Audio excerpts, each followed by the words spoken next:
താലിബാനെ നേരിടാൻ അസീം മുനീർ എന്തുകൊണ്ടാണ് ഖത്തറിനെയും സൗദിയെയും പോയി കാണുന്നത്, മാത്രമല്ല അവരെ സമീപിക്കുന്നത് എന്തുകൊണ്ടാണ് കാല് പിടിച്ച് കരയുന്നത് അസീം മുനീർ? പാകിസ്ഥാന് താലിബാനോട് പിടിച്ചു നിൽക്കാൻ പറ്റുന്നില്ല.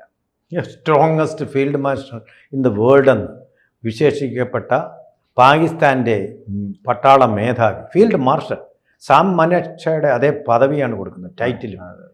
നാണമില്ലേ? അമേരിക്കയുടെ മൃഷ്ടാന്ന ഭോജനം പോയി നക്കുക, ഇതൊക്കെയാണ് ഒരു നക്കിയുടെ പണിയാണ് അയാൾ കാണിച്ചുകൊണ്ടിരിക്കുന്നത്. പറയാതിരിക്കാൻ വയ്യ. അന്തസ്സില്ലാത്ത, ആത്മാഭിമാനമില്ലാത്ത ആള്. അയാളിപ്പോൾ പോയിരിക്കുന്ന ഖത്തറിൻ്റെ കാല് പിടിക്കാനാണ്. എന്തിനാ?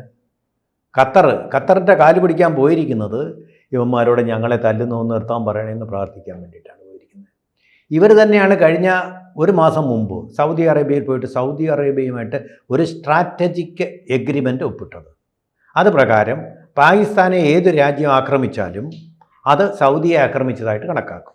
സൗദി അറേബ്യയെ ഏത് രാജ്യം ആക്രമിച്ചാലും അത് പാകിസ്ഥാനെ ആക്രമിച്ചതായിട്ട് കണക്കാക്കി രണ്ടുപേരും കൂടെ കൊളാബറേഷൻ നടത്തിക്കൊണ്ട് യുദ്ധത്തെ സംയുക്തമായിട്ട് നേരിടും എന്നുള്ളതാണ് ഈ കരാറിലെ വ്യവസ്ഥ.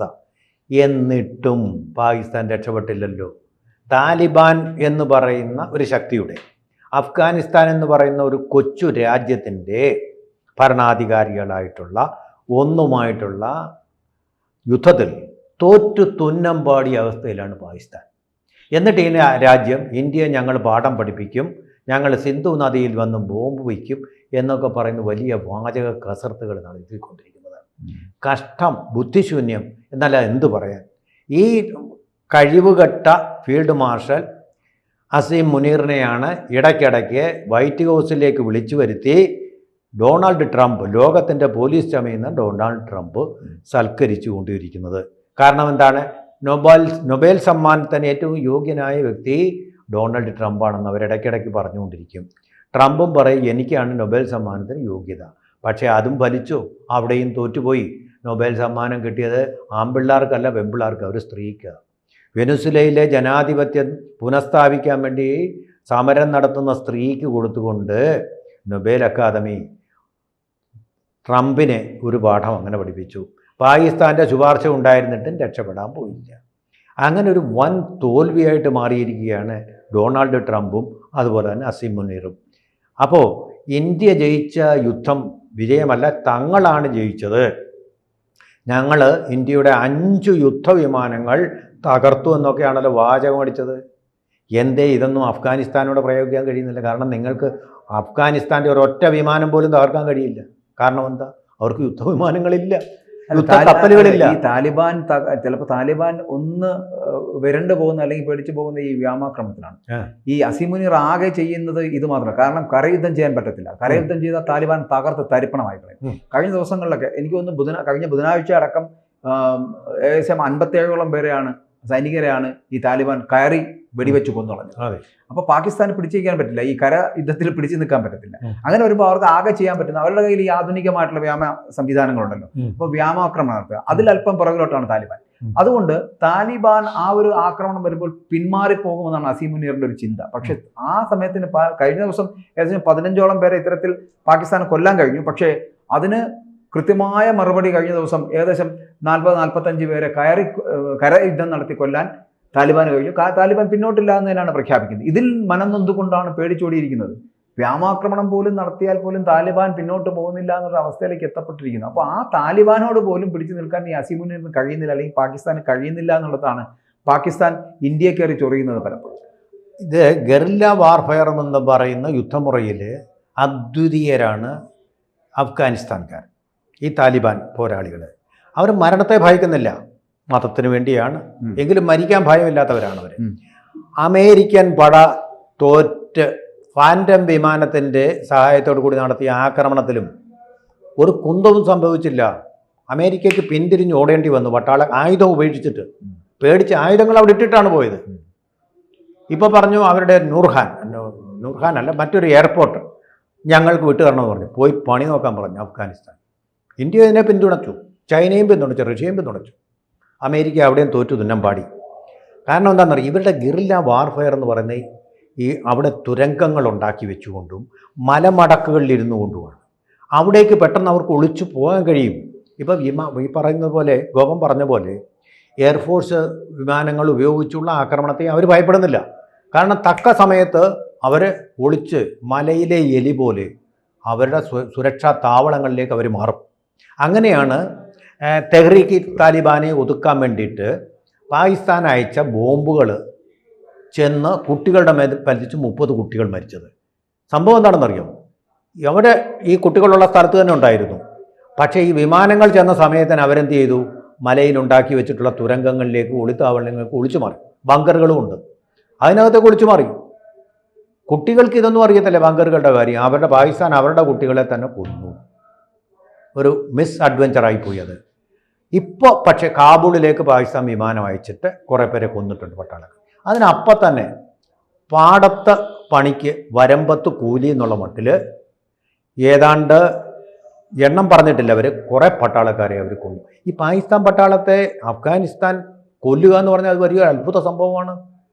ക്രിക്കറ്റിൽ വെസ്റ്റ് ഇൻഡീസിനെ നേപ്പാൾ തോൽപ്പിച്ചു എന്ന് പറയുന്ന ഒരു സംഭവമാണ്. വലിയൊരു സംഭവമാണത്. അതായത് ദാവീദ് മറ്റേ മഹാഗായന ഒരാളുണ്ട്, ഗോലിയാത്ത്, ബൈബിളിലെ ഗോലിയാത്തിനെ തോൽപ്പിച്ചു എന്ന് പറയുന്ന പോലെ വലിയൊരു അത്ഭുതമാണ്. അത് തന്നെ അവർ ചെയ്യുന്നുണ്ട്. അതാണ് ഗറില്ല വാർഫെയറിൽ അദ്വിതീയർ. നല്ല ആരോഗ്യമുള്ള ആര്യൻ വംശജരാണ്, അക്രമോത്സുകരാണ്, മിലിറ്റൻസ് ആണ്, അവർ അഗ്രസീവാണ്. ഇവരോട് പിടിച്ചു നിൽക്കാൻ പാകിസ്ഥാനിലും ഉണ്ട് ആര്യ വംശജരെങ്കിലും പാകിസ്ഥാൻ പട്ടാളം അങ്ങനെ ഒരു ആക്രമണം നടത്താൻ ഇവരെ പരിശീലിച്ചു. തീവ്രവാദികളെ അവർ പരിശീലിപ്പിക്കുന്നുണ്ട്. പക്ഷേ ഇതുപോലുള്ള മിലിറ്റൻസിനെ നേരിടാൻ ഒട്ടും ട്രെയിൻഡ് അല്ല അവർ. വിയറ്റ്നാമിൽ എങ്ങനെയാണ് അമേരിക്ക പരാജയപ്പെട്ട് ഓടേണ്ടി വന്നത്, അതുപോലൊരു സ്ഥിതിവിശേഷമായിരിക്കും പാകിസ്ഥാന് അഫ്ഗാനിസ്ഥാനോട് ഏറ്റുമുട്ടാൻ പോയാൽ വരിക. കാരണം ഇവർ ഡിവോട്ടഡാണ്. ഇത് ആ യുദ്ധത്തിന് വേണ്ടി മാത്രം ജനിച്ചവരാണ്, ജയിക്കാനായിട്ട് ജനിച്ചവർ കൂടിയാണ്. അതാണ് വ്യത്യാസം. പാകിസ്ഥാൻ അങ്ങനെയല്ല, സുഖിക്കാൻ വേണ്ടി ജനിച്ചവരാണ്. സുഖിക്കാൻ വേണ്ടി ജനിച്ചവർ ഈ ജയിക്കാൻ വേണ്ടി ജനിച്ചവർ കൊല്ലുന്നു. അതിൽ വരുന്ന വരാഴികകൾ ഒന്നും ഇവർക്ക് പ്രശ്നമല്ല. ഇവരിൽ തന്നെ പല ഗ്രൂപ്പുകളുണ്ടായിരുന്നു. ആ ഗ്രൂപ്പുകളെ എല്ലാം കീഴടക്കി അവരെ കൊന്നു കാലപുരിക്ക് അയച്ചുകൊണ്ടാണ് ഈ ഗ്രൂപ്പ് വന്നിരിക്കുന്നത്, ഇപ്പോൾ ഭരിക്കുന്ന ഗ്രൂപ്പ് വന്നിരിക്കുന്നത്. ഇവിടെ എല്ലാം പേരുകൾ എനിക്ക് ശരിക്കും ഓർമ്മയില്ല. ഹിബത്തുള്ള അഖൻ സാധ എന്ന് പറയപ്പെടുന്നതാണ് എനിക്ക് തോന്നുന്നത് ഇപ്പോൾ താലിബാന്റെ നേതാവായിട്ട് വെച്ചേക്കുന്ന നേതാവ്. പക്ഷേ സംഘങ്ങൾക്ക് പ്രത്യേക പേരുകളുണ്ട്, പ്രത്യേക രീതികളിലാണ് അവർ അപ്രോച്ച് ചെയ്യുന്നത്. അതെ, അങ്ങനെ പല പല ഗ്രൂപ്പുകളാണ് ഇവർ. ഒരു ഗ്രൂപ്പാണ് ഇപ്പോൾ പിടിച്ചടക്കിയിരിക്കുന്നത്, മറ്റെവിടെയെല്ലാം തോൽപ്പിച്ചുകൊണ്ട്. നമ്മുടെ ഗോത്രയുദ്ധങ്ങളുടെ കാലത്തെ പോലെ തന്നെ മറ്റു ഗോത്രങ്ങളെയെല്ലാം തോൽപ്പിച്ചുകൊണ്ട് ഒരു ഗോത്രം വരുന്നു, മറ്റുള്ളവരെയൊക്കെ തോൽപ്പിക്കപ്പെട്ടവരെ ബലാത്സംഗം ചെയ്യുന്നു. അങ്ങനെയുള്ള ക്രൂരതകളുമുണ്ട്. പക്ഷേ അതൊന്നും ഇപ്പോൾ നടക്കുന്നില്ല. ഇപ്പം രാജ്യം ഭരിച്ചുകൊണ്ട് രാജ്യത്തിനൊരു പുരോഗതി വരുത്തണം, വികസനം വരുത്തണം. അതുകൊണ്ടാണ് അഫ്ഗാൻ്റെ വിദേശകാര്യമന്ത്രി ഇന്ത്യയിലേക്ക് സന്ദർശനം നടത്തിയത്. ഇന്ത്യയാണ് അഫ്ഗാനിസ്ഥാനിൽ റോഡുകൾ നിർമ്മിക്കാനും പാലങ്ങൾ നിർമ്മിക്കാനും അണക്കെട്ടുകൾ നിർമ്മിക്കാനും സഹായം നൽകുന്നത്. പാകിസ്ഥാൻ ഒട്ടും ഇവിടെയാണ് ഒരു ചോദ്യം. ഈ അഫ്ഗാനിസ്ഥാൻ്റെ മന്ത്രി ഇന്ത്യ സന്ദർശിക്കുന്ന വേളയിലാണ് ഈ ആക്രമണത്തിന് ഒരല്പം മൂർച്ച കൂടിയത്. അതെ, അതിനുശേഷം അതിനകത്ത് ഈ ഇന്ത്യയുമായിട്ടുള്ള ബന്ധം അഫ്ഗാൻ തുടരുന്നതിൽ വല്ലാതെ ഭയപ്പെടുന്നുണ്ട്. അതെ, പരാജയ ഭീതിയാണ് കാര്യം. അവർക്ക് തീരെ ഇഷ്ടപ്പെടാത്തൊരു കാര്യമാണ്.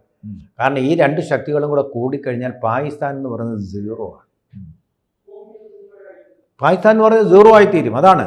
അല്ല, ഒരു സംശയങ്ങളുണ്ട് സാർ. അതായത് ഇപ്പോൾ ഈ ഞാൻ പറഞ്ഞല്ലോ, ഈ കരയുദ്ധം ചെയ്യാൻ താലിബാൻ മിടുക്കന്മാരാണ്. അവരെ ആരും പഠിപ്പിച്ചു കൊടുക്കുന്നുണ്ട്. താങ്കൾ പറഞ്ഞ പോലെ അവർക്ക് ഏത് യുദ്ധമുറകളും അറിയാം. അവരെങ്ങനെയാണ് ശത്രുപാളയത്തിൽ കയറി ബോംബ് വർഷിക്കേണ്ടത് നമ്മൾ ആരും പറഞ്ഞു കൊടുക്കേണ്ട ആവശ്യമില്ല. അവർ അത് കൃത്യമായിട്ട് ചെയ്യുന്നവരാണ്. പക്ഷേ ഇപ്പോഴത്തെ ഒരു അവസ്ഥയിൽ അവർ തകർന്നു പോകുന്ന, അല്ലെ അവരൊന്ന് നിസ്സഹായരാകുന്ന ഈ വ്യോമാക്രമണത്തിലാണ്. അവരുടെ അത്യാധുനിക സംവിധാനങ്ങളില്ല വ്യോമ പ്രകടനങ്ങൾ നടത്താൻ, അല്ലെങ്കിൽ എയർഫോഴ്സുമായിട്ട് ബന്ധപ്പെട്ട് വരുന്ന സംഭവം ചെയ്യാൻ അവർക്ക് അത്രയ്ക്ക് വലിയ ആധുനിക സംവിധാനങ്ങളില്ല. അവിടെയാണ് ഈ അഫ്ഗാനും ഇന്ത്യയും തമ്മിലുള്ള ഒരു ബന്ധമുണ്ടാകുന്നത്. ഈ ബന്ധത്തിൽ നിന്ന് ഇന്ത്യയുടെ ഒരു സഹായം ഇവർക്ക് ഈ സമയത്ത് അങ്ങനെ പ്രതീക്ഷിക്കാവും? കൊടുക്കും. നമ്മൾ അതൊരു എഗ്രിമെൻറ്റിലായി കഴിഞ്ഞു. വികസനത്തിന് വേണ്ടിയുള്ളതാണ് ഈ എഗ്രിമെൻ്റ് എന്ന് പറയുന്നത്. എല്ലാവിധ പിന്തുണയും നമ്മൾ നൽകുന്നതാണെന്നുള്ളൊരു കരാറിൽ ഒപ്പിട്ട കാര്യമൊന്നും പത്രസമ്മേളനത്തിലൂടെ ഇന്ത്യക്ക് പറയാൻ പറ്റില്ല. കാരണം ഇപ്പോഴും ആ രാജ്യം താലിബാൻ ഭരണകൂടവുമായിട്ടുള്ള നയതന്ത്ര ബന്ധം നമ്മൾ പുനഃസ്ഥാപിച്ചിട്ടില്ല. നേരത്തെ അഫ്ഗാൻ രാജാവോടെ ഭരിക്കുന്ന സമയത്തൊക്കെ നല്ല ബന്ധത്തിലായിരുന്നു. ഇപ്പോഴും അഫ്ഗാനിസ്ഥാനിൽ നിന്നുള്ള വിദ്യാർത്ഥികളൊക്കെ മഹാത്മാഗാന്ധി യൂണിവേഴ്സിറ്റി വരെ പഠിക്കുന്നുണ്ട്. അതുപോലെ തന്നെ ചികിത്സയ്ക്കായിട്ട് അഫ്ഗാനിൽ നിന്ന് ധാരാളം ആളുകൾ ഇന്ത്യയിലേക്ക് വരാറുണ്ട്. ആ ബന്ധം നിലനിൽക്കുമ്പോഴും ഒരു ഔദ്യോഗിക തലത്തിലുള്ള നയതന്ത്ര ബന്ധമില്ല. അപ്പോൾ അതുകൊണ്ട് ഇത് നമ്മൾ എഗ്രിമെൻറ്റിൽ എന്തൊക്കെയാണ് പാലിച്ചിരിക്കുന്നത് പറഞ്ഞിരിക്കുന്നത് എന്നുള്ളത് വ്യക്തമായിട്ട് നമുക്ക് പറയാൻ പറ്റാത്ത ഒരവസ്ഥയാണ്. പക്ഷേ ധാരണയുണ്ട്. ഈ യുദ്ധത്തിന്റെ പശ്ചാത്തലത്തിൽ അത് ഈ പറയുന്ന പോലെ ഒരു വ്യാമസഹായമൊക്കെ വേണമെങ്കിൽ ചെയ്യാം. ചെയ്യാൻ പറ്റും, ചെയ്യും, ഇന്ത്യ ചെയ്യും. അജിത് ഡോവലിൻ്റെ നേതൃത്വത്തിൽ അതിന് വേണ്ട സഹായം, നമ്മുടെ താല്പര്യം, ഇന്ത്യാസ് ഇൻട്രസ്റ്റ്, അമേരിക്കയുടെ ഇൻട്രസ്റ്റ് നോക്കുന്നത് പോലെ India is bound to keep its interest within its bounds. നമുക്ക് അനുവദിച്ചിട്ടുള്ള പരിധിക്കുള്ളിൽ നമ്മുടെ സ്വാതന്ത്ര്യം. അപ്പോൾ പാകിസ്ഥാനെ ഒതുക്കുക എന്നുള്ളത് നമ്മുടെ വലിയൊരു ആവശ്യമാണ്. അതല്ലെങ്കിൽ വീണ്ടും ഇതുപോലെ ചുരണ്ടിക്കൊണ്ട് വരും. അത് നമ്മൾ ഡയറക്റ്റായിട്ട് ചെയ്യാതെ താലിബാൻ ചെയ്യുകയാണെങ്കിൽ ചെയ്യട്ടെ എന്നുള്ള തരത്തിലേക്ക് എത്തപ്പെടും. അത് അങ്ങനെയല്ല. ചുറ്റുമുള്ള ചൈന മുതലായ രാജ്യങ്ങളിൽ നേപ്പാളുമായിട്ട് ബന്ധം സ്ഥാപിക്കാൻ പറ്റുന്നത്. അങ്ങനെ ബന്ധം അവർ സ്ഥാപിക്കുമ്പോൾ നമുക്കൊരു അയൽ രാജ്യം വേണ്ടേ? നല്ല ബന്ധമുള്ള അയൽ രാജ്യങ്ങൾ വേണ്ടേ? അതൊരു മുസ്ലിം രാജ്യത്തെ കിട്ടുക. ബംഗ്ലാദേശുമായിട്ടുള്ളത് നമ്മുടെ കുറച്ചിപ്പോൾ ഇടഞ്ഞു നിൽക്കുക. അപ്പോൾ ആ ഒരു സിറ്റുവേഷനിൽ അഫ്ഗാനിസ്ഥാനായിട്ട് ബന്ധം ഇന്ത്യയെ സംബന്ധിച്ചിടത്തോളം സ്ട്രാറ്റജിക്കലി വളരെ വളരെ പ്രധാനപ്പെട്ട ഒന്നാണ്. ചുറ്റുമുള്ള എല്ലാം ശത്രുക്കളാവുക എന്നുള്ള നിലയിൽ അത് ശരിയല്ലാത്തതുകൊണ്ട് തീർച്ചയായിട്ടും അത് വലിയൊരു സ്ട്രാറ്റജിക് ആയിട്ടുള്ളൊരു മൂവാണ്. ഇന്ത്യയുടെ താല്പര്യം സംരക്ഷിക്കുക എന്നുള്ള കാര്യത്തിൽ വളരെ തന്ത്രം. ഇത് ഒരിക്കലും പ്രതീക്ഷിച്ചതുമല്ല. അഫ്ഗാനിസ്ഥാനുമായിട്ട് ഒരിക്കലും ഡോക്ടർ നജീബുമായിട്ട് നമ്മൾക്ക് നയതന്ത്ര ബന്ധം ഉണ്ടായിരുന്നു. കാരണം റഷ്യയുമായിട്ട് അന്ന് നമുക്ക് നല്ല ബന്ധമുണ്ടായിരുന്നു. അതിനുശേഷമാണ് താലിബാൻ വന്നപ്പോൾ ഏറ്റവും കൂടുതൽ സന്തോഷിച്ചത് പാകിസ്ഥാനാണ്. അപ്പോൾ ചരിത്രം കറക്കം കാണും. ഇപ്പോൾ പാകിസ്ഥാന്റെ ഏറ്റവും വലിയ ശത്രുക്കളാണ് അഫ്ഗാനിസ്ഥാൻ. അല്ല, ഇവിടെയാണ് ഈ അസീം മുനീർ ഇങ്ങനെ ചെന്ന് കാല് പിടിക്കുക. ഈ ഖത്തറിന്റെ അടുത്തും ഒമാന്റെ അടുത്തും അല്ലെങ്കിൽ സൗദിയുടെ അടുത്തൊക്കെ പോയി കാല് പിടിക്കുക. ഈ കാല് പിടിക്കുന്ന വേളയിലാണ് അഫ്ഗാനിസ്ഥാനുമായിട്ടൊരു ബന്ധം, ഒരു വ്യാപാര കരാറാണെങ്കിൽ കൂടിയും അല്ലെങ്കിൽ ഔദ്യോഗികമായിട്ട് വേറെ എന്തെങ്കിലും കരാറുകൾ ഉണ്ടെങ്കിൽ കൂടിയും അങ്ങനെ ഇന്ത്യയുമായിട്ട് വന്നു കഴിഞ്ഞാൽ തകർന്ന് തരിപ്പണമാകാൻ പറ്റുന്ന തരത്തിലേക്ക് പാകിസ്ഥാൻ പോവുകയാണ്. അപ്പോൾ അവിടെ ഖത്തറും ഈ സൗദിയൊന്നും വിചാരിച്ചിട്ട് ഒരു രക്ഷയില്ല, രക്ഷപ്പെടുത്താൻ പറ്റുന്ന തരത്തിലേക്ക് പാകിസ്ഥാൻ എത്തില്ല അല്ലേ? അല്ല, അഫ്ഗാനിസ്ഥാനോടൊരു യുദ്ധത്തിലേർപ്പെടാൻ ഈ രാജ്യങ്ങൾക്കൊന്നും ഒരു ധൈര്യമില്ല. കാരണം അഫ്ഗാനിസ്ഥാൻ എന്ന് പറഞ്ഞു കഴിഞ്ഞാൽ അവർ ഇതിൻ്റെ മൗണ്ടൻ വാർഫെയറിൻ്റെ, അതുപോലെ തന്നെ ഞാൻ പറഞ്ഞ ഗറില്ല വാർഫെയറിൻ്റെ അങ്ങേ അറ്റത്ത് നിൽക്കുന്നവരെയാണ്. സൗദിയൊക്കെ എന്ന് പറഞ്ഞാൽ മരുഭൂമികളിലല്ലേ, അവർ പട്ടാളക്കാരെ പ്രത്യേകം ഭരിച്ചിൽ. അവർക്ക് ആകെയുള്ള പട്ടാളക്കാരെന്ന് പറഞ്ഞാൽ അമേരിക്കയുടെ അവിടുത്തെ മിലിറ്ററി ഇൻസ്റ്റലേഷൻസ് ആണ്, മിലിറ്ററി എസ്റ്റാബ്ലിഷ്മെൻറ്റ്സ് ആണ്. അവർ വിചാരിച്ചിട്ട് പോലും തോറ്റുപോയി. അഫ്ഗാനിസ്ഥാനോട് ഏറ്റുമുട്ടിയിട്ട് തോറ്റ് പിന്തിരിഞ്ഞോടുക അവിടെ ചെയ്തു. ഭരണകൂടത്തെ മാറ്റി. പക്ഷേ കണ്ടിന്യൂസ് ആയിട്ടുള്ള വാർഫെയറിൽ അവർക്ക് പിടിച്ചു നിൽക്കാൻ പറ്റാതെ ഇനി നിങ്ങൾ ഭരിച്ചു എന്നും പറഞ്ഞ് അവർ ആയുധങ്ങൾ ഉപേക്ഷിച്ച് അവിടെ നിന്ന് പലായനം ചെയ്യുകയായിരുന്നു. വിയറ്റ്നാമിലേതുപോലെ തന്നെ. അപ്പോൾ പിന്നെ അവർ ഈ പറയുന്ന ഈ ഖത്തറിനും സൗദി അറേബ്യക്കൊന്നും ഒരു രക്ഷയില്ല, ഒന്നും ചെയ്യാൻ പറ്റില്ല. പാകിസ്ഥാനെ സഹായിക്കാനേ പറ്റില്ല. കരാറൊക്കെ പെട്ടു, അതിന് മഷിയുടെ വില പോലുമില്ല. ആണ് സ്ഥിതി. കൂടുതൽ വാർത്തകളും വിശേഷങ്ങളും നിങ്ങളിലേക്ക് എത്താൻ ABC മലയാളം സബ്സ്ക്രൈബ് ചെയ്യുക, ബെൽ ബട്ടണും അമർത്തുക.